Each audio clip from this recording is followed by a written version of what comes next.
besedo. Zdaj, France je tako naprej vzdušče, da bi bilo nekaj kar končasti.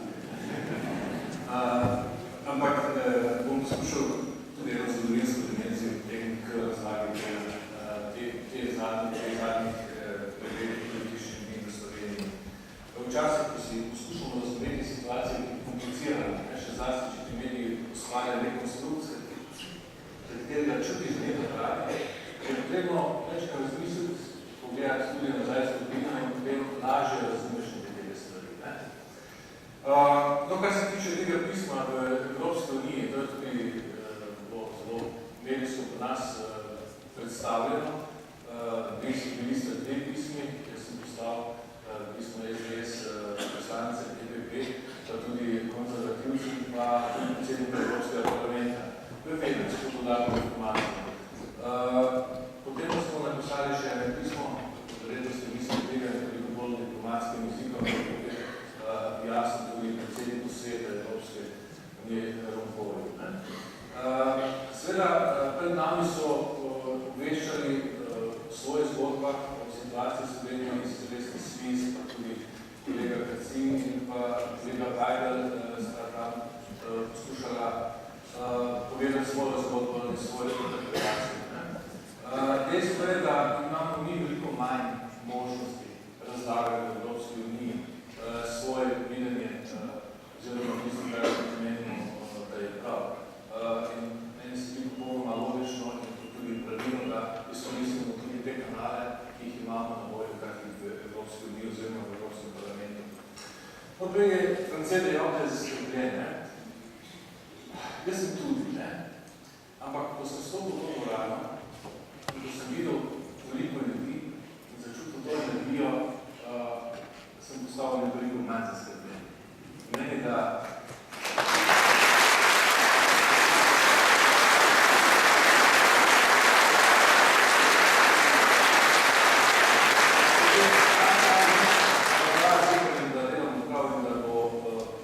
se bomo tudi iz te zgodbe išli vse, ko prej zmagovalci. Zmagovali smo tisti, ki mu zgodovina da prav.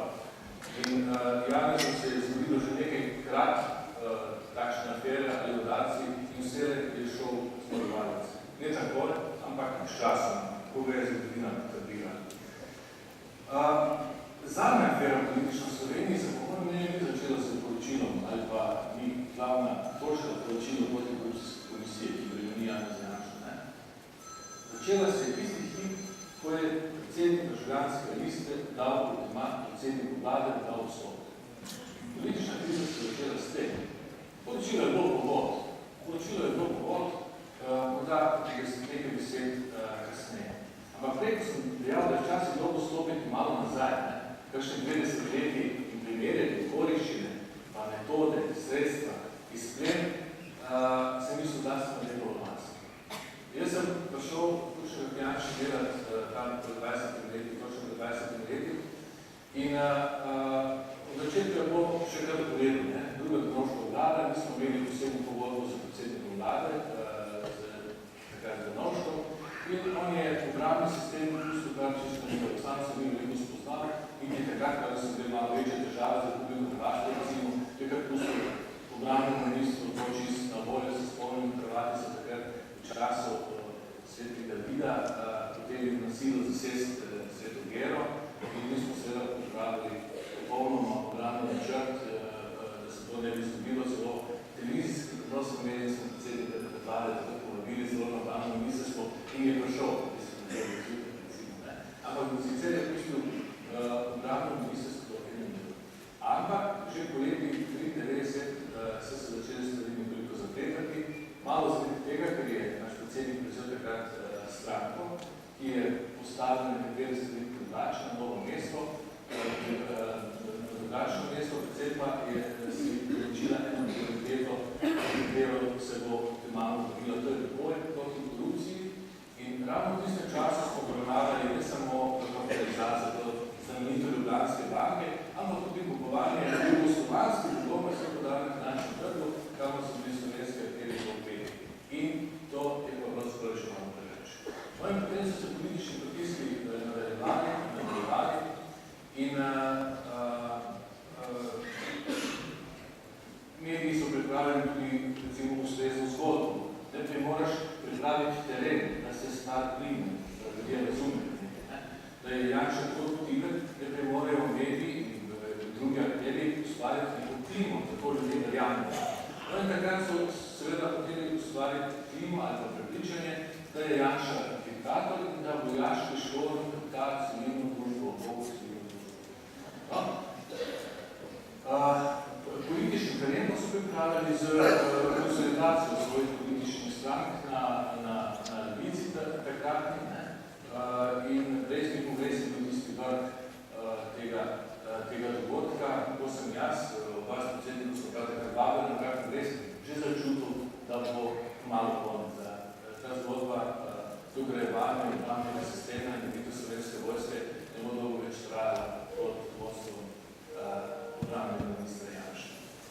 Takrat se je v akcijo zoper Janšo vključilo ogromno tako imenih krim sodelavcev krim službe in del in pa seveda del tudi tajne službe. Kupovali so pri nas pogrebnile dokaze zoper brigado Mores, brigado Dragno 2 slovenske vojske takrat in kmalu okupacijo Janeza Janše so takoj, ko se tega reče, dezorganizirali, oziroma je domače rečeno ukinili.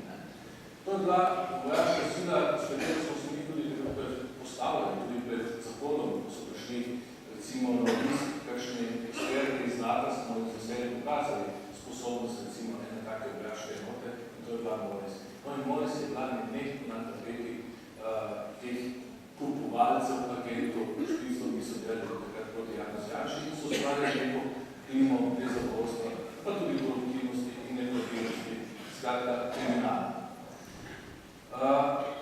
Oni so potem ustvarjali tisti dogodek, povod, da se je takrat zgodila Lepa Lapas. Dejansko z našega ali pa z normalnega zgodnega dogodka je pa bila zgodba taka. Naši vojaki so legalno pojeli trgovca z dokumenti, v tajnem vojaškem dokumenti in posod po svetu bi bilo sporočilo, vsaka čas državnemu organu pojeli so kofuna, pa vejte, ki je delo z neko kofun stran. To je zgodba bila končana in vojaka je mogli nagraditi, enako ministra. Pri nas se je zgodilo obratno. Mladino so celo zaustavili, ki je že bila natiskana, ker se to zgodilo na nedeljo zvečer, takrat, ko je prišla in so dali seveda ubogega agenta na prvo stran, kako je bil pretepen od teh groznih vojakov Janševe vojske. Nekaj časa smo potrebovali, da smo javnost seznanili z resnico. Nekaj časa. Veliko časa je bilo potrebno. In veliko energije in veliko garanja. Tako, če pogledate, seveda Janez Janša je padel, spomnili ste mnogi sedeli na demonstracije, tudi v Ljubljani, to so te največje demonstracije, kar jih je bilo v Ljubljani, dolgo so žgale, veliko energije je bilo takrat davnosti. In takrat je Janez kot opozicijski politik uspel nekako usrkati vso to energijo, ki so razražala takrat mladna opcija in ki se začela nekako vzdrževati okoli njegove strane. Takrat je bil pisana usoda, da je postala močna in verjetno najmočnejši politični dejavnik v zadnjih 20 letih na Slovenske. No, in vso to zgodbo. Recimo vojaki, ki so sodelovali na tej akciji, so bili pošteni na sodišču šele čez nekaj let. Torej, resnica je zelo počasno prihajala, ampak je prišla. No in Lepa Lapas se danes v javnem mnenju, v njegu vidi vendar ne kaže potem izkus diskreditacije Janeza Janše s tem izgledanje nomenklature. To je vsa resnica, ki se takrat dogaja. No in če bi zdaj prišli na to drugo raven, to zgodbo, ki jo zdaj doživljamo, moram tudi sam priznati, še prejšnji ponedeljek sem mislil, da bo šlo vse drugače. Seveda čutiš neko bojazen, nezamisljivost partnerjev, da se vedno lahko zgodi kaj, ampak vendar Slovenija je bila pred najboljšimi ocenami bonitetnih hiš. Slovenija je po 3 letih ponovno začutila ali pa zaživela neko gospodarsko aktivnost, več novih podjetij bo ustanovelo, jih je propadlo. Skratka, neki indikatorji so že kazali, nakazovali pot iz pa bom. Če se danes vprašamo, zakaj, kakšne so razlogi, lahko rečemo, so kompleksni, pa več glasni. Zagotovo mu ne dovolijo Janezu Janši uspeha. Velik uspeh je dosegel z osamosvojitvijo Slovenije, velik uspeh z predsedovanjem Evropske unije. Še enega takega velikega izhod iz krize verjetno ne bi preživeli.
Vsak ima postavlja pravico, da dokaže obtožbo vreden svoje.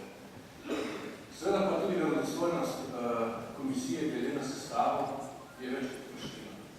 Torej, in pravna korektnost, ustavna korektnost, postopkovne nekorektnosti, sestava komisije, izrazito politična motiviranost. Vse to je pomembno, ampak najpomembno še je, da je predsednik Janša uspel jasno in glasno zavreči vse te trditve.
Toliko